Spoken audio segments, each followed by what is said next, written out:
नमो नमो गुरुदेव जो साधु स्वरूपी देव, आदि अंत गुण काल के जान निहारोगे। साहेब बंदगी, साहेब बंदगी, साहेब बंदगी। आज जो है गुरु तेज बहादुर पंजाब के बहुत बड़े गुरु थे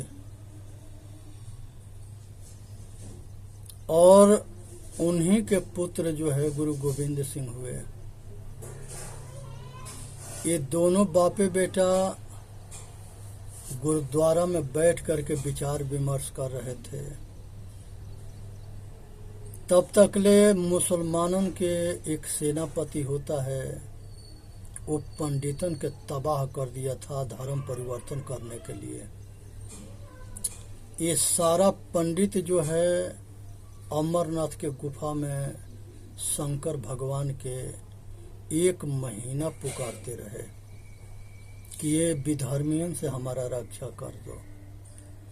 तो वो आदमी के बनाया हुआ शंकर जो है कैसे रक्षा करेगा? जिस समय वो जिंदा थे तो रक्षा करते थे, अब वो मर चुके हैं तो कैसे रक्षा कर देंगे? और जो मानता है उसके वो अंधा है, इसलिए मानता है, आंख ना है। विचार के विवेक की आंख ना है। सतगुरु कबीर साहब कहते हैं, ऊपर के दो गए ही के गए हेराय, कहीं कबीर जाके चारू गया, ताको का उपाय। कहते हैं कि जिसके ऊपर के दोनों आंख से अंधा हो और विचार और विवेक रूपी आंख से अंधा हो, उसको कल्याण भगवान भी नहीं कर सकता। अब इसी तरह से जो है जितने अंधे हैं भगवानवादी, सब मानते हैं लेकिन अपना धंधा चलाते हैं। वो सारे पंडित समाज जो है गुरु तेज बहादुर के शरण में आया। कहा कि गुरुदेव, जो मुगल सेनापति है उसने हम लोग के 1 महीना का समय दिया है। अगर हम लोग 1 महीने में कोई निर्णय नहीं लेंगे तो वो जो है हम लोगों के धर्म परिवर्तन करा देगा। अभी जो है सोच रहे थे कि क्या किया जाए। तब तक ले गुरु गोविंद सिंह पूछे कि पिताजी, ये पंडितन के दुख के कैसे निवारण किया जाए? गुरु तेज बहादुर जी कहे कि भाई, एक महापुरुष के बलि देना पड़ेगा। तब गुरु गोविंद सिंह कहे कि पिताजी, आपसे बढ़ के महापुरुष कौन है? आप अपना बलि दे करके ये पंडितन के दुख के निवारण करो, इनकी संकट के हल करो। ये सब पंडित समाज जो है बहुत दुखी है। अब जो है रात में गुरु गोविंद सिंह सोए नहीं, गुरु तेज बहादुर जी। गुरु गोविंद सिंह जो है उनकी बात जो है उनके पर विचार करते रहे। दूसरे दिन गुरु गोविंद सिंह के गुरुद्वारा के सब कुछ सौंप करके आइए जो है औरंगजेब के अपने सिपाही, अपने जो है सेवक भेजे।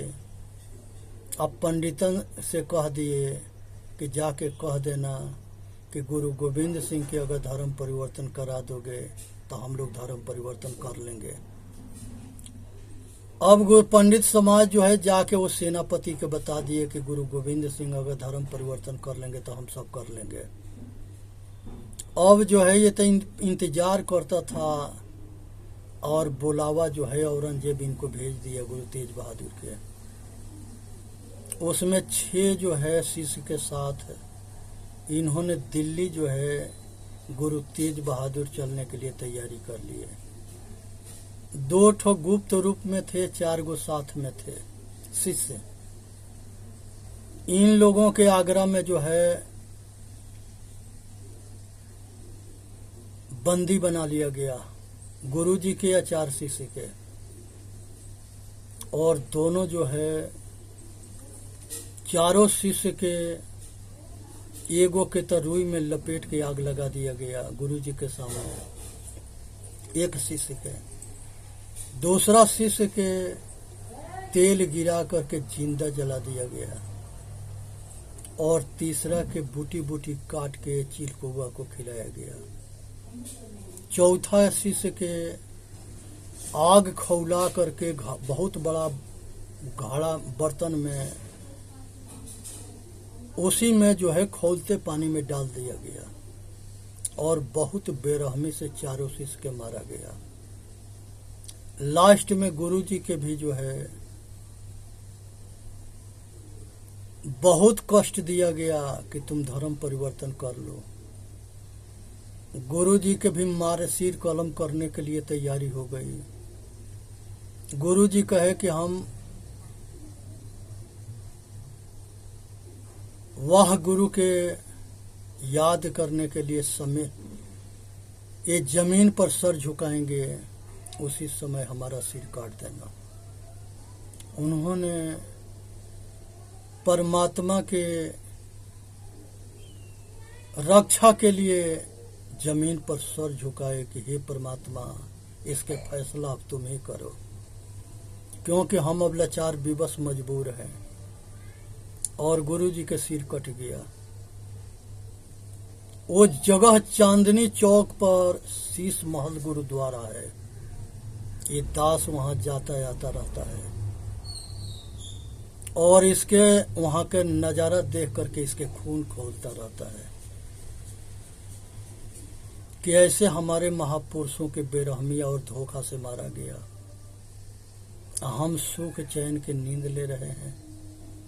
यही कारण है कि ये दास अपना जिंदगी जो है समाज के सेवा में लगा रखा है। जब तक ये जिंदगी रहेगी तब तक ले समाज के हित में जीता रहेगा। ये मौत से नहीं डरता, क्योंकि ये तो जो है शरीर के विनाश होगा, ये आत्मा अमर है। अमरता के ज्ञान होने के बाद वो आत्मा भी अमर हो जाता है। तो हम लोग अनादि पुरुष, अमर पुरुष हैं। हम लोग को कोई दुनिया की ताकत ना है कि मार दे। शरीर छूटेगा, फिर शरीर पकड़ेंगे। 108 उपनिषद में यही अमरता के ज्ञान है। हमारे संत परंपरा में बुद्ध, महावीर, कबीर, रविदास, नानक सभी महापुरुषों ने यही बताया है कि धर्म के रक्षा के लिए, सत्य धर्म न्याय के लिए अगर जीवन कुर्बान करना पड़े तो वो सस्ता समझना। लेकिन ये सब के रक्षा होना चाहिए। तो जो राजनेता होता है, धर्म नेता होता है, वो अपना जीवन समाज के लिए लगा देता है। आज जो लगाने वाले हमारे महापुरुष थे, उनको जीरो बना दिया गया। आज जो विधर्मी लुटेरा व्यभिचारी थे, वो हीरो बन करके उनकी यहाँ समाधि बना दी गई। पृथ्वीराज चौहान के समाधि पर गजनी में आज भी जूता मारे जाते हैं, और हिंदुस्तान में विधर्मियन के समाधि पर जितने अंधे और मूर्ख हिंदू है, वो आज भी चादर चढ़ा के पूजा करते हैं। एक अकल कहिया होगा? कब हम होश में होंगे, कब तक बेहोश रहेंगे? यही कारण है। आज जो है कांग्रेस जो है 100 बार जो है संविधान के बदली है, किसी के पता न पड़ने दी। सब अपने मतलब के बात घुसेड़ती गई। आज जो है मोदी एगो दूगो कानून के बदल रहा है तो दुनिया में हंगामा हो रहा है। ये हंगामा जो है आज कानूने खराब होने की वजह से चारों ओर पत्थरबाजी होता है, चारों ओर जो है ये जमाती जो है नरसंहार करते हैं। अगर ये संसद में एक कहता है फिलिस्तीन जिंदाबाद, ऐसे आदमी के दूसरे देश में कह के देख ले, तुरंत फांसी होगा और नहीं तो गोली से मार दिया जाएगा। वहाँ के कानून मजबूत है इसलिए वहाँ अत्याचार ना होता है। यहाँ के कानून लूज है, कमजोर है, इसीलिए यहाँ अत्याचार होता है। यहाँ किसी के बेटी बहन के बेइज्जत करने वाला, इज्जत लूटने वाला निधड़क बाहर घूमता है और निर्दोषी के सताया जाता है, उसको सजा हो जाता है। ये कानून के खामियां है, कमजोरियां है। नरेंद्र मोदी के 10 बरस हो गया शासन करते हुए।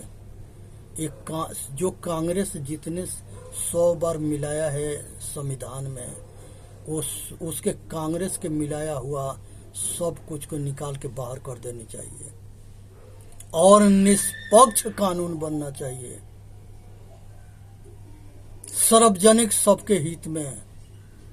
चाहे हिंदू हो, मुसलमान हो, ईसाई हो, यहूदी हो, पारसी हो, बुद्धिस्ट हो, जैनी हो, कबीरपंथी हो, एक देश में 2 कानून, एक देश में 2 झंडा, ये भारत के दुर्भाग्य है।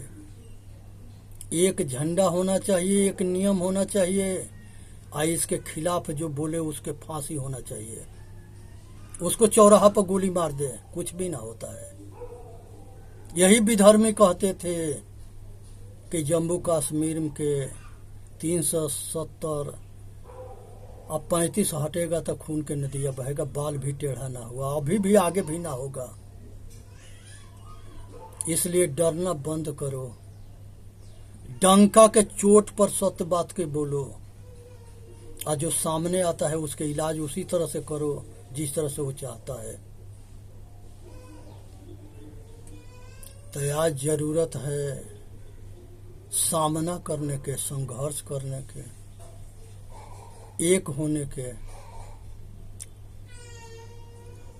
ये अंधा कानून के बदलने के, ये विधर्मी देश के बंटवारा करके टुकड़ा कराते रहे, और ये विधर्मी जो है संसद में बने रहे, विधायक का संसद बन करके आज भी न्याय पक्ष वाले जो लोग हैं उनको ये न्याय होने ना देते हैं, क्योंकि ये खान परिवार है, ये खानदानी राजा है। ये खानदानी राजा के तोड़ना, हटाना बड़ा जरूरी है, इसके कमजोर करना। ये इसके जो है विदेशी नागरिकता भी है, हिंदुस्तान के नागरिकता है। ये विदेशी नागरिकता है, हिंदुस्तान में क्या करता है? जाए विदेश में, जितने वफादार है पाकिस्तान के, बांग्लादेश के, वो सारे वफादार यहाँ से जाए, वहीं चले जाए। खाएंगे हिंदुस्तान में, गाएंगे पाकिस्तान के। जिस थाली में खाएंगे उसी में छेदा करेंगे। और इस बात के देख करके अंधे सब दिखते रहेंगे, अब बोलेंगे नहीं, मुंह में जाबी लगी है। आज समझने के विषय है, विचार करने के विषय है, उठ के खड़ा होने की जरूरत है। अगर आज हम नहीं जगेंगे कब जगेंगे? जाग करके ये दास के बात जो है नरेंद्र मोदी, अमित शाह और अजीत जोगी के तक पहुंचाना है। इन लोगों के समझ में बात आ जाए। जोगी बाबा तो कहे थे, आदित्यनाथ जोगी, कि हम यहाँ जो है पद और प्रतिष्ठा पाने के लिए ना आए हैं, हम देश के हित में काम करने के लिए आए हैं। उनको भी हटाने के लिए कम ये जो है बहुरूपिया कोशिश ना किए लेकिन नाकाम रहे, क्योंकि ये पता ना है कि जहाँ राम कृष्ण थे, राम और लक्ष्मण थे और कृष्ण और बलिराम थे, वैसे ही नरेंद्र मोदी और आदित्यनाथ योगी है। यही कल की अवतार है जो पूरा विश्व में लोकप्रिय है, सब चाहते हैं, फिर भी नहीं समझ में आ रहा है। कल की कोई दूसरा नहीं आएगा, यही कल की है जो देश स्तर पर समाज के रक्षा करने के लिए कदम उठावे, वही देवी देवता है। इन सबके खर्ची घटी है कि अपने जान के दुश्मन को मौका दे रहे हैं, फिर भी ये दुनिया वालन के समझ में ना आता है। ये मोदी के जोगी के आगे पीछे कौन है? इतने ईमानदार, इतने बड़े देशभक्त के कीचड़ उछालना, नाम के कलंकित करना, धूमिल करना, ये घोर अपराध है, घोर पाप है। ये हिंदू जो है, अगर दुमुहा सांप ना होते तो ये दोनों के रुकबा कुछ और होता। पूर्ण बहुमत से सत्ता में रहते, खुल करके जो है समाज के हित करते। हम भी विचार रखते हैं कि जो अंधे हैं उनके कुछ बात समझ में आ जाए, क्योंकि अगर अभी नहीं होश में होंगे, जो आज काटे गए हैं बांग्लादेश में, वो खानन के सहयोग करने गए थे, उसके धर्म परिवर्तन करके अब उसके सपोर्ट में वहाँ थे। विधर्मी कभी किसी के ना होता है, शैतान कभी किसी के ना होता है, अत्याचारी कभी किसी के ना होता है। ये अपने बाप के भी ना छोड़े, जैसे शाहजहां जो है, औरंगजेब उसको बंदी बना दिया लाल किला आगरा में, उसकी एक जो है बहन थी वो भी बंदी थी, और खाना अब पानी बिना उसको तरसा दिया औरंगजेब, और अपने बड़ा भाई के सिर काट करके आया अपना जो है बाप के सामने तोहफा भेजा। सब भाई के मार करके राजा बना था। तो जो अपने सगे के ना होगा वो दूसरे के कैसे होगा? तो ये दगाबाज हैं। कहते हैं कि ज्योति से ज्योति जलाते चलो, अब प्रेम के गंगा बहाते चलो। आज जो है ज्ञान के गंगा की जरूरत है। संसार में सारे दुख जो है अज्ञानी होने से होता है। ये संसार में जितने ज्ञानी हैं वो सब सुखी हैं। कर बहिया बोल अपनी छाड़ बिरानियास, जाके आंगन नदिया बहे सो कस मरस पियास। सबके घट घट में रमने वाला राम परमात्मा है, लेकिन हम अंधे हैं, खोज रहे हैं। सतगुरु कबीर साहब कहते हैं,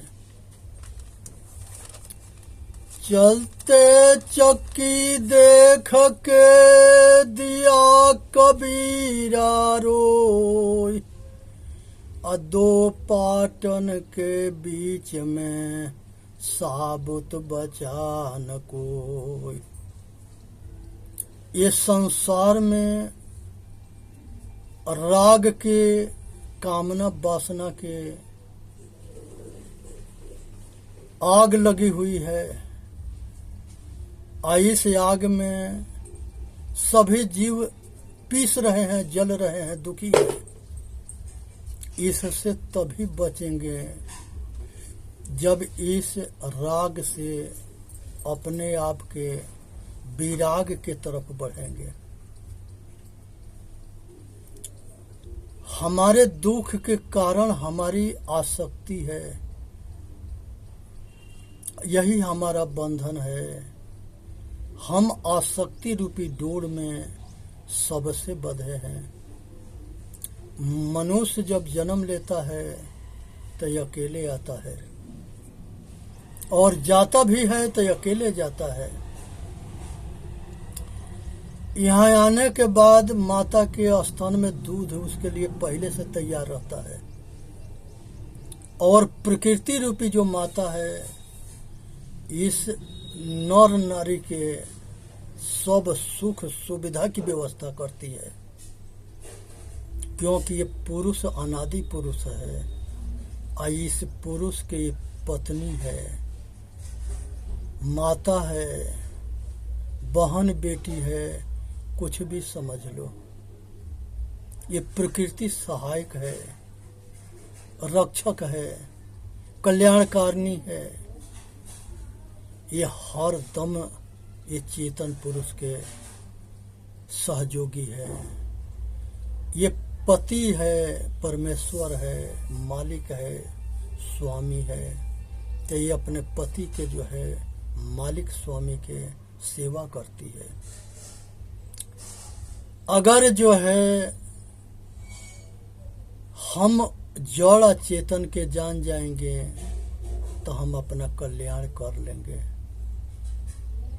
इसकी आसक्ति के बंधन से मुक्त हो जाएंगे, छूट जाएंगे तो हम सब दुख से छूट जाएंगे। आज जरूरत है कि जड़ को जड़ जाने, चेतन को चेतन जाने, चेतन के संग अच्छा बर्ताव करे, जड़ के साथ उसके उपयोग करे। चेतन जीव दुख मुक्त चैनल पर आके अपना कल्याण करे। बोलिए सतगुरुदेव की जय। साहेब बंदगी, साहेब बंदगी, साहेब बंदगी। संसार में सुनना है, समझना है, विचार करना है, अपना कल्याण करना है। इसमें मानव जाति के हित है। एक जो है एक साधे सब साधिया और सब साधे एक जाए, जैसे सींचे मूल के फूले फले अगाए। अगर मन के साध लोगे तो सब सध जाएगा, मन ना सधेगा तो कुछ भी ना सधेगा। इसलिए मनमुखी ना होके गुरुमुखी बनो।